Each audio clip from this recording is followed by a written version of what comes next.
Selamat datang. Assalamualaikum warahmatullahi wabarakatuh. Waalaikumsalam warahmatullahi wabarakatuh. Kembali lagi bersama podcast Asa dan Wonder Home Library. Halo Wonder Home people. Hari ini kita akan ngobrolin soal pekerja sosial. Nah, kan mungkin ada beberapa orang atau udah banyak orang yang tahu terkait dengan kegiatan sosial. Tapi kan belum banyak yang paham terkait dengan apa sih itu pekerja sosial. Nah, kebetulan hari ini kita akan ngobrol bareng Mas Irwan Fauzi, salah satu dedengkot pekerja sosial di Jogja. Terus habis itu ini juga sebagai salah satu rangkaian dari ulang tahun Asia yang ke-9, teman-teman, kawan-kawan Padepokan. Kita akan ulang tahun yang ke-9 di tanggal 1 Oktober nanti. Terus ini juga satu rangkaian yang bisa kalian nikmati di podcast Wonder Home Library. Oke, tanpa perlu lama-lama lagi kita segera kenalan aja dengan Mas Irwan Fauzi. Halo, Mas Irwan. Halo Mas Uta. Oke, nama lengkap siapa nih Mas? Irwan Fauzi. Oh, bukan yang nyanyi pap Mas Preman enggak. Enggak apa-apa. Oke. Itu Kang Fauzi ya. Oke. Biasanya Irwan Syah. Kejauhan generasinya. Oke, Mas Irwan, selamat datang. Terima kasih udah mau ngobrol bareng kita di sini. Ngobrol santai sih, lebih ke cerita aja gimana terkait dengan pekerja sosial. Tapi sebelum itu kayaknya nggak afdol kalau kita nggak kenalan dulu sebenarnya kan. Kalau Mas Irwan ini sebenarnya aslinya dari mana Mas? Saya aslinya dari Jawa Barat, tepatnya di Kabupaten Subang, Kecamatan Subang, daerah utara, Pemanukan, kayak jalur Pantura tuh. Oke, berarti salah satu penghasil beras ya? Ya, sejauh mata memandang sawah tuh. Iya, ada balitpannya. Bener Subang salah satu sumber swasembada pangan yang ada di Indonesia ya. Terus jauh-jauh dari Subang ke Jogja ngapain Mas? Nah, itu dulu 2010. Sejak 2010 kan ada rekrutan pekerja sosial, program dari Kementerian Sosial. Awalnya tuh saya ditempatkan di Bandung. Jadi kita ada dibagi beberapa klaster kayak gitu, dan saya ditempatkan di Bandung untuk klaster pekerja sosial balita. Balita telantar kayak gitu. Terus karena ada kepentingan pribadi yang pengen ke Jogja, ternyata ada teman yang ditempatkan di Jogja, dia mau pindah ke Bandung tuh. Oh, gantian. Aku dari Bandung pengen ke Jogja, dan itu switch, akhirnya ditempatkan di Jogja, tapi beda klasternya di anak jalanan. Oh, oke. Berarti jalanan. Pertama kali ke Jogja pure gara-gara kerjaan, bukan kuliah? Iya, sama. Oh, kuliahnya ngelanjutin juga di UGM. Pertama enggak? Kalau untuk Peksosnya itu di Unpad Jatinangor. Oh, di Bandung. Iya. Oke. Terus 2010 itu ngelanjutin juga, terus ya ada peluang jadi Peksos, coba biar sekalian. Saya juga minta izin sama yang pemberi kerja, yang punya program, bisa nggak sampai kuliah kayak gitu. Berarti 2010 itu udah lulus kuliah atau belum? S1. S1 lulus 2008. Oh, udah lulus. Terus habis itu kerja sebagai pekerja sosial di Jogja, secara spesifik ngurusin tentang anak bayi jalan. terlantar atau anak jalanan. Anak jalanan. Kalau yang di Bandung yang bayi. Oh, yang di jadi Bandung pindah. pindah klaster. Apa Mas namanya Mas? Kalau dulu di rumah singgah di Ponorogo. Oh, yang di Kalasan ya? Iya, kalau sekarang itu di dekat Pasar Stan kayak gitu. Iya. Kalau dulu kita base-nya di belakang kantor pajak yang Pugeran itu, Ring Road. Oh, Ring Road belakang yang banyak pohon-pohon bambu itu, yang ada sungainya itu ya, pinggiran sungai. Ya, nggak sampai sih. Persis. Jadi kalau misalkan dari kantor pajak itu nyalain wifi, pas awal-awal kita suka nebeng nyantol. Kayak gitu. Berarti ditaruh di sana biar bebas pajak kan? Oh, enggak. Soalnya di Ponorogo ya pernah dengar juga, bahkan ada beberapa pesantren dan panti asuhan juga kan. Apa beda konteks itu? Beda konteks. Dulu yang kalau rumah singgah di Ponorogo itu awalnya kan di sini daerah sekitar UIN kayak gitu. Terus pindah di Pugeran itu. Pugeran. Ya beberapa pandangan sih, kalau dulu di UIN karena terlalu dekat kayak gitu kan, dekat jalanan, jadi anak-anak terlalu cepat lagi ke jalan kayak gitu. Terus nyari yang pinggiran. Ternyata nggak ngaruh juga tetap mereka ke jalannya. Lebih besar malah jalan ring road. Oke Mas, Kayak gitu. Berarti sekarang coba kita ngobrol dulu terkait rumah singgah itu seperti apa sih? Apakah rumah singgah itu cuma singgah terus habis itu keluar lagi atau gimana proses si anak jalanan di rumah singgah itu? Oke, aku dulu di rumah singgah itu 3 tahun ya, sampai 2013 mungkin, terus 2013 akhir itu saya berdua pekerja sosial di situ. Kami sebenarnya lebih ke arah penekanan bahwa anak-anak jalan itu anak-anak itu bukan hal yang tepat di jalanan kayak gitu. Baik itu dia berkegiatan di jalanan ataupun hidup yang memang pure di jalanan. Karena yang waktu itu aku lihat tahun 2010 itu mungkin sekarang banyak perbedaannya. Biasanya jadi komoditas mereka itu. Kalau dulu saya dengan senior-senior anak jalanan dulu tahun 90-an ya mereka ngamen kayak gitu butuhnya 2.000 perak untuk makan, ya udah selesai. Ngamen 2.000 perak ya udah berhenti kayak gitu. Nah kalau bukan sekarang, tahun 2010 itu kami menemukan mereka ngamen ya bukan hanya untuk 2.000 perak untuk makan doang atau 10.000 perak untuk makan, tapi untuk cicilan motor. Jadi di mereka kesana tuh di sudut-sudut tuh ada tuh yang memantau. Berarti kapitalisasi anak jalanan. Eksploitasi kayak gitu. Walaupun tidak semua ya, tapi beberapa menemukan seperti itu. Ada yang bermain di belakang mereka itu. Ada yang kalau sore itu dulu dia mandiin, dijaketin, dibedakin kayak gitu. Ya kita nggak melihat bahwa profil anak jalanan itulah ya. Habis mandi terus ditaruh di pinggir jalan suruh ngamen. Segitunya kayak gitu. Terus kita dampingin bagaimana dia untuk dari sisi pendidikannya juga ada, dari sisi perilaku, dari sisi orientasi kayak gitu. Ya walaupun karena bukan hal yang singkat ya, butuh proses juga ya. Halnya misalkan mendidik mereka untuk mandi aja sehari sekali susah banget ya. Susah banget kayak gitu ya. Tapi alhamdulillah ada beberapa dari mereka yang sudah bekerja dan sekarang juga terakhir kontak tuh ada yang sudah menikah segala macam dan biar perjalanan hidup membentuk keluarga normal kayak gitu. Tapi dulu sempat nyobain lem ibon nggak Mas? Enggak. Beberapa kali mergoki. Ayo ngapain. Tapi nggak pernah sempat nyobain. Ya ada di suatu jembatan di daerah Jogja itu ya biasa mergokin di situ tuh. Kayak gitu. Kalau dulu pernah nyobain huyen. Apa tuh? Huyen. Huyen tuh apa? Huyen itu jadi gini Mas. Makanan. Jadi salah satu anak kami itu ada yang kerja di resto. Makanan sisa-sisanya itu dia kumpulin yang masih layak, masih banyak dagingnya kayak gitu. Terus ketika pulang dia olah lagi, dibikin rica-rica, dibikin apa karena dia bisa masak kayak gitu. Itu namanya huyen. Baru ngerti.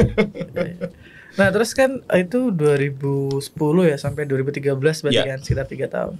Terus abis itu kalau sekarang tuh aktif di mana tuh Mas, dirimu Mas? Kalau sekarang saya di kesehatan. Mulai 2022 saya aktif di Rumah Sakit Jiwa Gracia sebagai pekerja sosial. Tepatnya di instalasi Napsa. Kayak gitu. Berarti dari 2013 sudah di Gracia atau abis dari situ ada lompat lagi kemana baru ke Gracia? 2013 itu ikut project dari Save the Children. Kayak gitu. Ada PDAK Pusat Dukungan Anak dan Keluarga. Terus kuliah lagi, iya kan itu proses. Terus aktif di Yayasan Saib Ibu pernah setahun, terus saya lari ke Jakarta di consulting, social enterprise kayak gitu setahun, terus balik lagi ke Saib Ibu. Sampai 2022 jadi di Rumah Sakit Jiwa Gracia. Tapi tadi sempat disinggung kuliah lagi di UGM dengan jurusan sosiologi. Jadi ada bukan nyebrang sih, sebenarnya sama juga sosial, tapi kan beda mungkin pemahamannya antara pengsos dan sosiologi. Iya, itu modalnya untuk belok ke sosiologi itu wow banget menurut saya, dari praktisi, dari disiplin praktisi ke disiplin teori. Balik ya, teori dulu baru praktisi. Ini praktisi dulu baru teori. Pusing kepala. Pusing. Baru sekarang di RSJ Gracia sebagai instalasi di NAPSA. Sebagai bakti sosial. Oke. Tadi juga udah disinggung-singgung nih sebenarnya. Kita udah ngobrol agak panjang terkait perkenalan, bukan terlalu banyak, sering disinggung terkait dengan pekerja sosial. Secara pribadi, aku sebenarnya juga baru tahu belakangan ini Mas, kalau ada satu hal yang pekerjaan yang dinamakan pekerja sosial. Karena dulu secara pribadi aku sama teman-teman tuh basicnya kan juga volunteer. Nah kita cuma sebatas volunteer aja, bukan punya keinginan untuk profesional di bidang tersebut. Kan kalau udah ngomongin pekerja kan pasti profesional kan, karena ada feedback imbal balik dari gaji dan segala macam kan. Juga harus skillnya harus di upgrade nggak mungkin yang cuma aku pengen volunteer terus jadi bakti sosial tapi skillku nggak di upgrade tuh kan jadi salah satu hal yang sayang juga gitu kan. Nah sekarang pertanyaannya adalah pekerja sosial itu sebenarnya apa Mas? Definisi sederhananya aja menurut jenengan. Iya, pekerja sosial itu orang dengan kemampuan 3 hal: pengetahuan, keterampilan, nilai. Dia melakukan upaya pertolongan untuk mengembalikan keberfungsian sosial seseorang, kelompok atau masyarakat. Gitu. Secara simpel gitu ya. Iya, mengembalikan dan mengoptimalkan keberfungsian sosialnya kayak gitu. Berarti satu tingkat di atas volunteer ya? Iya, sebenarnya sama juga sih Mas. Kalau misalkan merujuk pada regulasi Permensos itu, SDM di penyelenggara kesejahteraan sosial itu kan salah satunya ada volunteer juga, relawan sosial. Disebutnya ada pekerja sosial, ada penyuluh sosial, ada tenaga kerja sosial, sama relawan sosial kayak gitu. Berarti. Nah, kalau pekerja sosial itu karena kita mengangkat profesi, pertama memang ada pendidikan yang khusus mengangkat hal itu. Terus yang kedua, kenapa profesi biar terstandar aja dan bisa diukur sih Mas. Dan bisa dipertanggungjawabkan. Betul. Saya melakukan skema pekerja sosial di Jogja, itu sama halnya ketika saya nangani kasus di Papua ya sama. Treatmentnya, langkah-langkahnya kayak gitu sih Mas. Oke, baik, tadi ada pekerja sosial, ada penyuluh sosial, ada TKS tenaga kerja sosial, sama relawan sosial. Ada 4 ya dibagi klaster itu ya. Nah kalau yang pekerja sosial ini harus punya basic kuliah atau jurusan di kesejahteraan sosial atau pekerjaan sosial. Oke, ada 2 hal itu ya. Iya. Nah kalau di pekerjaan sosial di Jogja sendiri Mas Irwan sebagai apa sekarang nih Mas? Di rumah sakit ya? Enggak, kan pekerja sosial itu udah ada lembaganya belum sih? Yang menaunginya itu? Kalau kami bekerjanya di basisnya di lembaga tertentu Mas. Lembaga tertentu. Ya, kalau misalkan saya berada di Rumah Sakit Jiwa Gracia, ya saya bertugas sebagai pekerja sosial di situ, kayak gitu. Terus ada teman-teman misalkan dari Human Initiative, terus ada teman-teman dari Rumah Impian, itu punya pekerja sosial, ya mereka bekerja di setting lembaganya. Nah, kita itu ngumpul dalam satu wadah organisasi profesi, nah yang namanya IPSPI. Berarti dalam setiap institusi atau yayasan yang dia sifatnya sosial, itu minimal banget harus ada pekerja sosialnya. Kalau tuntutan akreditasi di lembaga sosial ya harus wajib buat dia akreditasi untuk dan untuk A. Tapi kalau dia cuma lurus aja gitu nggak apa-apa kalau nggak ada. Jadi itu salah satu pekerjaan yang tugasnya membantu secara tidak langsung pelaksanaan kegiatan di institusi sosial atau di yayasan pekerja sosial seperti itu. Nah terus teman-teman yang bekerja di pekerja sosial ini kan banyak tuh, tadi ada yang seperti dirimu yang ada di RSJ Gracia, terus nanti ada di Yayasan Ibu juga ada tuh pekerja sosialnya, saya Ibu, terus di beberapa yayasan lain tuh mereka membentuk satu wadah ikatan pekerja sosial Betul. seluruh Indonesia. Seluruh Indonesia dan setiap provinsi ada. Ada, berarti singkatannya IPSPI. Betul. Ya, oke. Awalnya dulu Ikatan Pekerja Sosial Profesional Indonesia. Cuman diganti jadi independen. Pekerja Sosial Profesional karena nama ikatannya sudah diambil sama organisasi yang lain gitu. Ketika didaftarkan jadi harus beda. Beda. Di seluruh Indonesia ada chapter-chapternya itu. Ada hampir di setiap provinsi. Hampir setiap provinsi. Spesifik ke provinsi ya. Ada DPD-nya. Kalau di Jogja ada juga. Ada. Jenengan jadi ketua. Wih, selamat jadi ketua ternyata. Tahun depan udah lengser masuk. Oke. Jadi kita hari ini ketemu sama ketua DPD IPSPI Jogja. Iya.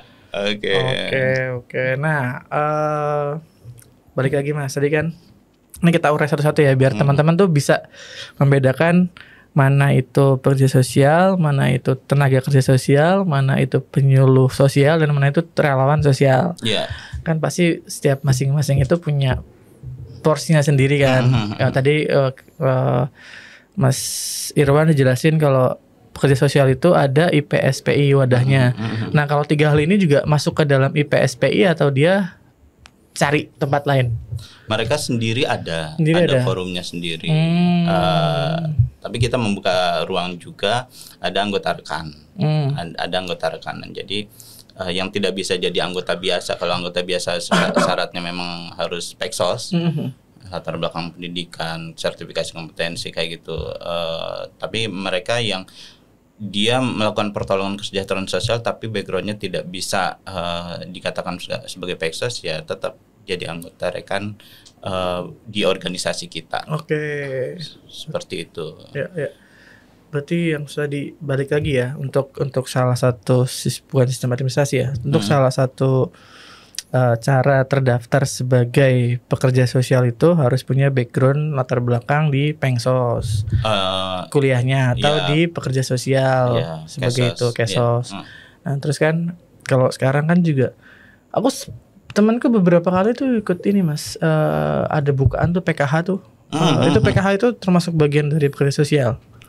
Kalau PKH itu kan lebih ke arah program pemerintah yang bisa jadi ketika pelaksanaannya teman-teman sumber daya manusianya itu ya ada yang Peksos juga, ada yang non Peksos kayak gitu. Makanya di Kementerian Sosial itu ada namanya lembaga sertifikasi profesi, Mas. Itu yang menyertifikasi si Peksos itu, si PKH itu. Yep. Nah, kalau misalkan saya sebagai Peksos tapi saya masuk di PKH juga, saya harus dua sertifikasi nih. Sebagai Peksos juga dan sebagai pendamping PKH. Nanti ada sertifikasinya khusus. Pendamping PKH maksudnya kepada TKS. Oke, jadi berarti ada sertifikasinya. Iya, betul. Dan itu diwajibkan untuk pekerja sosial atau pendamping yang lainnya. Yang lainnya TKS, itu TKS gitu. Itu. Oke. Iya, betul. Nah, kalau misalkan nih, kan tadi dari kita jadi udah ada dua item yang kita udah bahas ya, pekerja sosial dan tenaga kerja sosial. Yang itu lebih banyak teman-teman di ngurusin PKH itu kan. Nah, kalau penyuluh sosial itu Mas, bedanya apa? Kalau penyuluh sosial dia yang berkompetensi dalam memberikan edukasi. Dalam penyelenggaraan kesejahteraan sosial. Jadi lebih kepada yang menyampaikan informasi, nilai-nilai edukasi tentang Kesos itu sendiri, Mas. Itu backgroundnya bebas. Backgroundnya bebas dan lebih ke arah yang pemberi kerja sih, instansinya kayak gitu. Kalau misalkan aku pengen yayasan, aku punya yayasan, terus aku pengen ada penyuluh sosialnya, berarti aku buka lowongan boleh? Boleh, rumpun sosial kayak gitu. Karena saya nggak tahu untuk apa mengkategorikan penyuluh itu background pendidikannya. Kalau di kami Undang-Undang 14 2019 sudah ada Undang-Undang Peksos. Jadi kami ngacunya enak kayak gitu. Ada pegangannya lah ya. Betul. Oke. Nah satu lagi nih, ini yang mungkin teman-teman saking senangnya berkegiatan sebagai relawan, seumur hidup pengen jadi relawan gitu. Nah, ada lagi satu kan tadi udah kita bahas tentang pekerja sosial, TKS, kerja sosial sama penyuluh sosial. Ada lagi relawan sosial. Ini kenapa aku bilang-bilang supaya teman-teman ngerti gitu bedanya kan. Jadi ada pengulangan. Nah, kalau si relawan sosial ini juga sama, backgroundnya bebas. Background bebas. Oh, dia tapi ada kebutuhan khusus nggak supaya dia jadi relawan sosial atau ada kewajiban khususnya? Kalau dari ada Permensos yang mengatur tentang PSM PSM ya, PSM itu masuknya ke relawan sosial juga. Jadi memang dikatakan bahwa relawan sosial itu lebih ke arah dia mempunyai itikat baik dan mau mengabdikan diri. Jadi tanpa imbalan yang maksudnya tanpa hak dan kewajiban kayak gitu. Tapi dia membantu dalam proses pelayanan sosial kayak gitu. Itu sangat terbuka. Dan ini banyak banget kayak gitu. Nah, berarti balik lagi ketika aku sebagai tadi aku jadi relawan sosial yang tadi akadku adalah aku ingin berkontribusi buat sosial. Terus ternyata di ke depan ada beberapa kebutuhan yang harus aku juga penuhi. Kan aku juga butuh pemasukan nih. Nah, berarti gimana caranya kalau aku sebagai relawan sosial itu bisa jadi pekerja sosial atau elemen yang di luar itu yang punya penghasilan dari kegiatan itu? Apa lewat tadi TKS tadi bisa nggak? Bisa sebenarnya dari relawan sosial juga bisa sih Mas, karena balik lagi upaya non profit kita itu bukan berarti no money kan. Ya transport ada lah ya. Nasi uduk kayak gitu. Jadi apa yang kita upayakan, apa yang kita rencanakan, cuman kan kita orientasinya. Kalau profit dan non profit itu orientasinya. Kalau orientasinya profit ya beda jalur. Tapi kalau misalkan non profit, walaupun itu ada bagaimana pengelolaan anggaran segala macam, ya itu nggak ada masalah sih Mas. Ya berarti kalau beda jalur. Sebelum masuk ke situ kan tadi ada sertifikasi kompetensi itu. Itu bisa kalau relawan sosial ngambil sertifikasi itu dikeluarin sama LSP, Lembaga Sertifikasi Profesi Kementerian Sosial. Itu yang apa ya? Yang sertifikasi siapa Mas? Asesor dari LSP Mas. Nanti ada sendiri. Biasanya by request permintaan. Misalkan dari kabupaten mana, kota mana gitu. Relawan sosialnya kan basisnya itu di kelurahan ya Mas ya, di kelurahan desa. Itu pengen disertifikasi, ya tinggal berkabar aja ke Pusdiklat Bangprov di Kemensos, nanti pelaksananya si LSP itu sendiri. Asesornya ya buat sertifikat itu ya. Betul. Berarti tetap jalur birokrasi kan? Gak bisa kalau aku pribadi ngambil sertifikat gitu.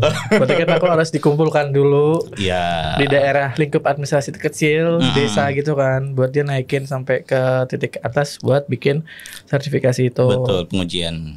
Kalau iya sih, berarti emang harus tetap, karena kan ini kan lingkupnya negara ya. Ada kementerian sendiri ya, Kementerian Sosial ya. Jadi harus sebagai instansi pembinanya. Si SDM 4 SDM ini instansi pembina ya gitu. Meskipun saya kerjanya di kesehatan gitu Mas, tapi tetap instansi pembinanya ya Kementerian Sosial kalau di pusat, kalau di daerah ya Dinas Sosial. Kayak gitu. Masuk teman-teman. Jadi tetap harus punya birokrasi administrasi jadi itu. Nah, terus Mas, kita ngomongin soal yang khususnya sendiri ya. IPSPI DPD Jogja. Dari tahun berapa Mas kalau itu Mas? Kalau pengurusan pertama itu saya sebenarnya agak kurang hatam ya, kurang hafal. Cuman ketika saya di Jogja itu sudah ada sekitar 2011 2012 kayak gitu tuh. Itu ada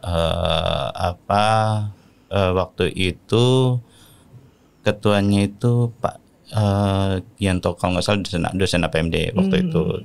Terus diganti Pak Dr. Asep Jahidin, itu dosen UIN. Terus diganti Bu Esther, dia yang punya Yayasan Siloam. Terus diganti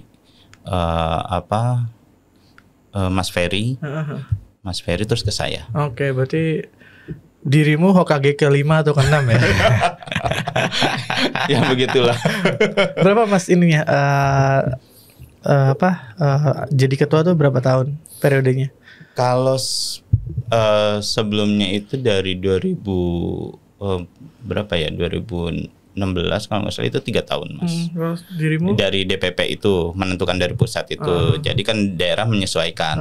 Nah, cuman kemarin pas kongres kita terakhir itu 2022 yang di DPP itu mentasdikan bahwa kepengurusan itu 5 tahun. 5 tahun. Padahal saya sebelum kongres dilantiknya. 3 tahun. Jadi saya ya udah 3 tahun aja.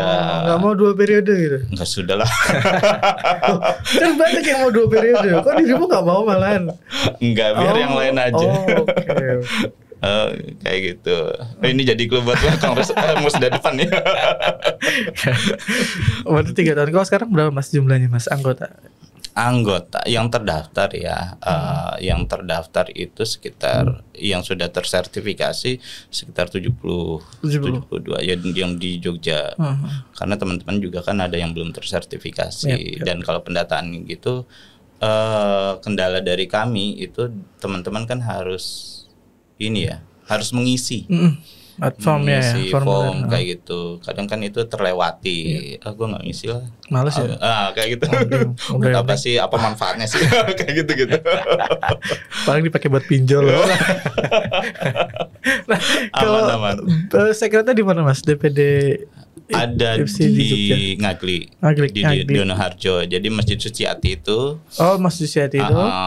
Di dalam bentuknya. Enggak. Itu perempatan itu ke utara. Jadi ada rumah belajar ketua DPP kami.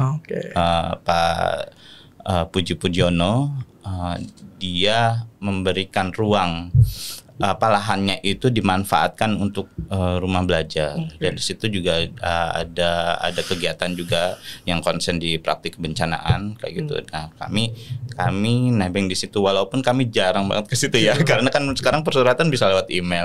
Terus rapat-rapat bisa Zoom. Kalau sebelah utara teman-teman kasihan yang di Gunung Kidul yang di Bantul. Kayak gitu. Yang penting plannya ada di sana ya. Untuk surat ada lah. Untuk alamat bersurat ada. Iya, alamat bersurat ada. Dan kami udah izin juga. Kalau sebelumnya sekretariat kami di BK3S di Pingit. Oh, di Pingit. Yang Janam Badra dekat Universitas Janam Badra itu. Jadi gitu teman-teman. Jadi nggak rumit sebenarnya, cuma harus diurai gitu kan. Apakah pekerja sosial, penyuluh sosial, tenaga sosial, dan relawan sosial gitu. Betul. Dan kalau untuk mau lebih lanjut lagi, lebih tahu, kita ajak aja kali ya besok ke diskusi kita hari Sabtu ya. Ya, di situ banyak ya. Ada pakar kami, Bu Ririn, itu udah 20 tahun jadi pekerja sosial. 20 tahun di Sarjito Setting Kesehatan. Kayak gitu, dia senior kami. Terus ada Bu Aan. Bu Aan itu dosen ilmu kesejahteraan sosial di UIN. Kayak gitu. Jadi dia konsen, dulunya juga beliau sebagai aktivis kayak gitu. Jadi sangat paham tentang isu-isu sosial kayak gitu. Dan berdua ini adalah penasehat kami di DPD Jogja. Oke. Nah, ini flashback sedikit ke persoalan pribadi jenengan. Nah kan di awal mesti kan kalau pemilihan jurusan kuliah S1 kan sangat berpengaruh dari bisikan orang-orang ya. Betul. Kenapa memilih Pengsos sebagai jurusan? Kenapa nggak tambang atau manajemen atau akuntansi atau psikologi gitu? Iya, flashback Ilman nama dulu 2003 ya. Saya daftar 2, Mas. Dulu bahasanya SPMB ya, kita kenal. SPMB, terus saya juga daftar mandiri juga di UIN Syahid di Jakarta kayak gitu. Ciputat. Ngambil KPI, terus yang di SPMB bingung ini ngambil apaan. Tanya ke sepupu saya, mas saya kayak gitu. Ini gimana nih mau diisi apa kayak gitu. Kebetulan dia aktif di sosial walaupun dia jurusannya akfil akidah filsafat. Oh. Wan, lu kan mau ngurus banyak teman-teman AI itu yang di di NGO kayak gitu. Cocok tuh social worker, pekerja sosial. Nanti di sana juga bisa optimalin perannya kayak gitu. Si Pexos itu belajar kayak itu. Oke deh, bismillah. Unpad lulus. Yang KPI-nya enggak? Lulus juga. Bingung. CKPI itu apa? Komunikasi penyiaran Islam. Iya. Gitu. Dulu kan ya kalau SPMB itu kan dikasih 2 2 kesempatan. Iya. Yang satunya tetap komunikasi Unpad. Yang 2-nya kesejahteraan sosial. Kayak gitu. Memang basis dulunya pengen di komunikasi. Kayak gitu. Nah, dari situ yang lolos yang pilihan kedua. Unpad itu Pexos. KS itu kayak gitu. Jadi sempet tuh bingung juga kan karena pengennya tetap di komunikasi nih, tapi ada peluangnya di Kesos di Unpad ya menarik juga kayak gitu ya. Ya udah bismillah isi oroh tuh. Enggak minta sholat hujan sekarang. Enggak. Itu kok gitu. Di situ tuh di Ciputat kayak gitu enggak mimpi-mimpi juga nih gimana. Ya mantepan hati kan, milih Pexos aja. Setelah masuk dipelajarin, diikutin kuliahnya. Masih ngeblank juga. Ini kedepannya Pexos ngapain sih? Nah itu maksud. Kayak gitu. Sampai kita tuh sampai semester 5, semester 6. Akhirnya jadi apa sih Pexos itu kan? Tapi dari kebetulan saya diskusi dengan paman saya, dia akademisi juga kayak gitu. Artinya ya kita tidak bisa menerawang sesuatu yang belum pasti kamu besok mau jadi apa. Masa depan itu kan absurd ya. Tapi bisa dipersiapkan. Nah, kamu concern di persiapannya aja. Kalau kamu misalkan masih bingung besok mau jadi apa, lulus dari KS Unpad itu, ya kamu bakal bingung terus ngejalaninnya. Tapi kamu simpan dulu itu, ya udah persiapin. Kalau misalkan tugas ya dirampungin. Kalau misalkan ada apa ya, terus skripsi juga kerjain. Sempat disentil juga karena saya agak lama tuh lulus. Berapa? 5 tahun. 5 tahun nggak lama. Teman saya 7 tahun sampai 8 tahun. Berarti kita angkatan 5 tahun mas. Iya. Masuknya susah. Jadi keluarnya ya udah. Jadi situ dia dipersiapin. Lulus kayak gitu. Lulus nggak sempat mikir juga. Ini Pexos ngelamarnya kemana nih? Bikin apa? Teman diskusi. Ya udah kita bikin lembaga aja kayak gitu. Lembaga di mana? Dulu kan lembaga dari modal juga nggak ada kayak gitu, gambaran, jejaring juga masih sedikit banget, nggak ada kayak itu kalau mau mendirikan lembaga. Ya udah waktu itu kegiatannya ya sebatas. Saya sempat ngajar juga waktu itu, lulus S1 diminta ngajar, bantu-bantu ngajar, terus ada penelitian, sampai jualan buku juga kayak gitu. Nah, ketemunya 2010. 2010 itu ada penerimaan Pexos itu. Wow, ini momennya nih, saya masuk di situ.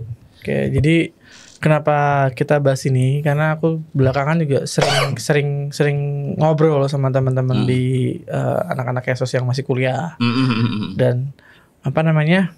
Mereka juga butuh ini juga sih pemahaman kalau ke depan tuh bisa seperti ini loh gitu kan. Dan beberapa yang gue kenal emang sekarang mereka ada di pekerja sosial. Nah berarti kalau jurusan kesejahteraan sosial ya atau Kesos itu kan di Indonesia nggak banyak ya? Ada berapa mas? Ada berapa? Iya, saya kurang paham banget, ada 37 kampus apa gitu. Padahal yang punya jurusan. Padahal pekerja sosial itu dibutuhkan di semua lini kan, hampir semua lini toh. Termasuk mungkin di lini yang paling kecil di sekupnya panti itu kan juga butuh pekerja sosial kan. Jadi masa depan kalau sesuai dengan apa yang dicita-citakan masih aman lah ya. Jadi titik keluar mahasiswa itu setahun berapa dengan apa namanya proses tempat yang bekerja segitu banyak luasnya masih aman kan? Masih. Kalau saya nggak aman sebenarnya mas. Flashback. Kenapa? Jadi curhat. Sejarah itu, aku sejarah. Sejarah itu. setiap tahun mungkin ya, ini mungkin perkiraan variabel aja. Setiap tahun lulusan S2 itu bisa sampai sekitar 100 sampai 200 sampai 300 orang yang lulus. Oh, lulus pasca ya. Tapi formasi yang diterima sebagai sebuah dosen itu paling nggak ada 10%-nya Mas. Jadi kita gontok-gontok serapannya ya. Serapannya karena Sikut-sikutan ya. Karena kebanyakan ada yang jadi wartawan.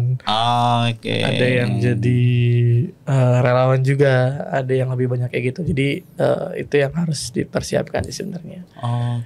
Gitu Mas. Kalau dilihat dari dinamikanya ya Mas, pas saya masuk di Pexos itu 2010 sampai sekarang jauh berbeda. Artinya apresiasi ruang untuk Pexos itu sangat terbuka sekarang itu. Salah satunya lembaga sosial, kalau mau akreditasi itu harus akreditasi A itu harus ada Pexosnya. Itu kan apresiasi ya. Terus adanya formasi yang di CPNS itu sekarang sudah mengerucut loh. Dulu kan semua jurusan atau ilmu sosial kayak gitu. Sekarang beberapa daerah itu udah paham ini porsinya Pexos dari pendidikan. Yang terakhir saya juga kan di APSMI juga Mas. Jadi IPSP itu kan Pexos yang umum. Untuk Pexos medis ada kumpulannya sendiri nih, Asosiasi Pexos ya, Asosiasi Pekerja Sosial Medis Indonesia. Itu ketua kami itu merapat dengan Kementerian Kesehatan bahwa Kementerian Kesehatan itu akan mengalokasikan lowongan Pexos tiap tahunnya itu ada. Itu kan ruang ya. Ruang lagi. Bisa dimanfaatkan. Aku kemarin sempat shock juga Mas. Ini habis ini kita akhir ya. Iya, siap. Jadi aku sempat shock juga. Aku buka formasi CPNS kan. Ada jurusanku yang dia dibuka dengan beberapa jurusan yang lain. Formasi cuma satu Mas. Tapi yang daftar 1095. Gimana coba? Harus ninggalin 1094 gitu ya. Gila, jadi teman-teman itu adalah obrolan. Ada kalimat terakhir atau quotes terakhir untuk penutup hari ini Mas terkait dengan pekerja sosial yang supaya teman-teman lebih paham lagi. Iya, untuk kata-kata teman-teman yang concern di pekerja sosial, sebenarnya makin kesini itu ruang pekerja sosial itu diberikan ruang yang lebih dalam melakukan upaya-upaya pertolongan kayak gitu. Dan ingat bahwa kegiatan kita itu kegiatan yang profesional. Jadi semakin kesini itu semakin diatur sedemikian rupa regulasinya ya. Betul. Dan semua orang tuh mulai melihat pekerja sosial itu sendiri sebagai profesi. Jadi tidak patah semangat, besok aku harus jadi apa, aku mau jadi apa kayak gitu. Jalani, seriusi, lulus dengan bagus, dan buat pendekatan yang baik dengan beberapa lembaga, insya Allah akan bagus sih. Kayak gitu. Saya beberapa tahun terakhir ini ada sampai NGO dari luar yang punya base di Indonesia juga, itu syaratnya pekerja sosial diutamakan yang sudah sertifikasi. Nah itu apresiat juga kan Yos. Artinya sudah mulai mengkhususkan diri. Jadi tidak patah semangat. Pekerja sosial akan terbuka lebar. Apalagi dengan konsep-konsep social development goals ke depan yang betul yang memerlukan tangan-tangan Pexos dalam penyelesaian masalah sosial. Berarti buat teman-teman yang sampai sekarang masih berkegiatan sosial secara sukarela, coba banyak belajar terkait sertifikasi ya, buat upgrade skillnya lebih tinggi lagi. Terus pemahamannya terkait dengan pekerja sosial itu seperti apa gitu kan. Nah, pertanyaan terakhir Mas sebelum kita tutup, sertifikasi itu ada jeda habisnya nggak? Ada. Berapa tahun? Tiap 5 tahun. Tiap 5 tahun harus diperpanjang lagi. Nah, seperti buat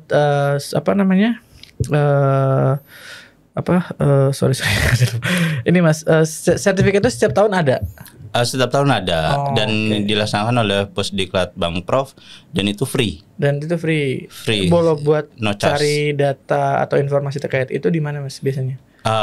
Bisa kontak ke Pusdiklatnya, Pusdiklat Bangprof yang Kementerian Sosial, atau kalau sekarang kan pelaksanaannya itu diserahkan ke Balai-balai itu seperti unit-unitnya Pusdiklat yang ada di daerah.